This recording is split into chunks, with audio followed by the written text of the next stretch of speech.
Okay, so for this part 4 of this series of the gear we use for Mammoth, I'm going to go over 2 of the pods. I have 6 pods total. I'm going to dive into the items of 2 of the pods.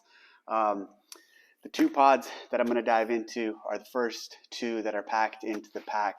At the very bottom was the sleeping bag, and then above that was the tent and the ground pad. A couple reasons those were at the bottom. One, they were going to be the last thing we needed every day.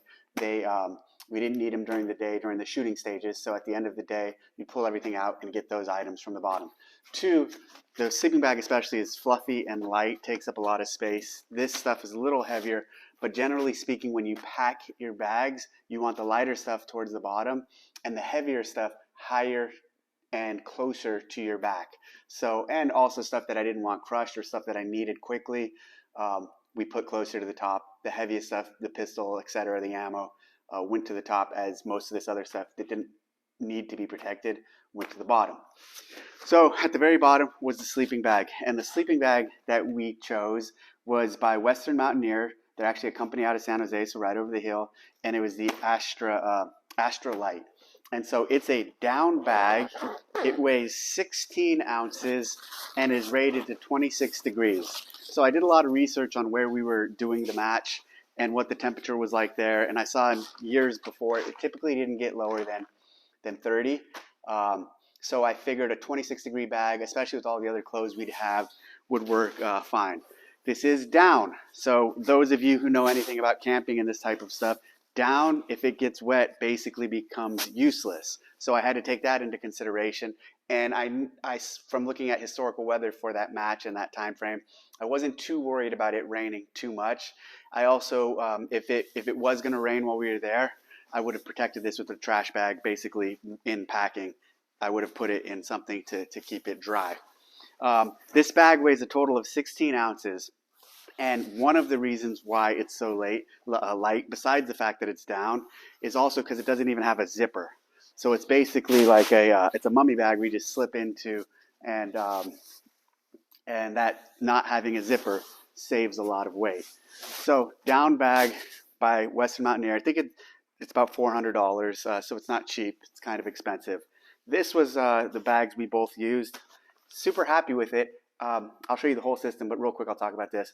The first night we camped, it did get a little cold. I think it was in the high 20s. And the entire system, the bag, the ground pad, and my warmies, I was fine. Cold a couple times, but I slept okay. And so it worked. The second night, it was really cozy. Now I'll dive into, so that the sleeping bag and this pod were in the bottom of the pack. Now the next pod was essentially my ground pad and tent. So I'm going to open this one up, and the first thing I'll pull out is the ground pad. So the ground pad is the Neo Air by Thermarest, and it weighs about a pound. It's an inflatable. You pull it out, you have to blow it up, and it worked pretty well. It's at a pound. It's one of the lighter ones you can find compared to some of the hard sell ones.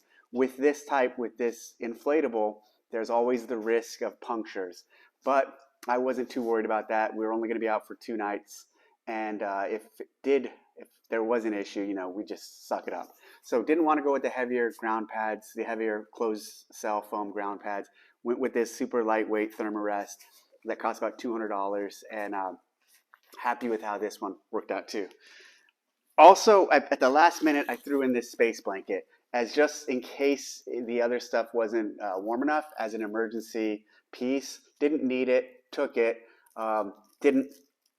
Wouldn't take it again if I could do that over, or if I did it again, depending on what the weather says too. So the tent, I'm not going to pull the entire tent out, but I'll tell you what tent it is. It's the Carbon Reflex, and it's the Carbon Reflex by MSR. Here's the actual tent body. Here's the tent fly, which I used both. Inside of my pack, along the back, I put the actual tent poles. So the tent poles and stakes were in the back of the pack, and then the tent body and the tent shell were here. The Carbon Reflex 1 is a 1-person tent, 3-season tent. It weighs 1 pound, 13 ounces. It's not cheap. It's $530. When selecting a tent, I knew we weren't going to share a tent. I think some teams did do that. There's no way I was going to do that. So I needed to find the lightest weight one-man tent that we could use, or that I could use, that would be good for us. He actually used a different one-man tent that I have, a North Face one. But this one, I was happy with this. I'm happy with the weight of it. It was a 3-season tent, again, because I knew the weather. Didn't want to get a 4-season tent, which would be too much for where we were. 4 seasons, something you'd use in the snow. It wasn't snowing. I did see people use a bivy sack. I would consider, if I was going back, I would experiment with a bivy sack and that combination, a single person bivy, to shave weight even further. But at 1 pound 13 ounces, this was pretty light. And again, with this whole setup, super happy. So those were the first 2 pods in the pack. The sleeping accessories, essentially: sleeping bag, ground pad, and tent. For the next video, we'll go into some of the other pods, some of the warm weather gear I wore, and how we chose this. But these items all performed well and pretty much lightest in class. So I purchased all this stuff a couple years ago. Now maybe you can find things that are lighter for the specific temperature, for the specific demands of what we are looking for. And again, looking at all this stuff, except for maybe the space blanket, non-military gear. Okay, thanks.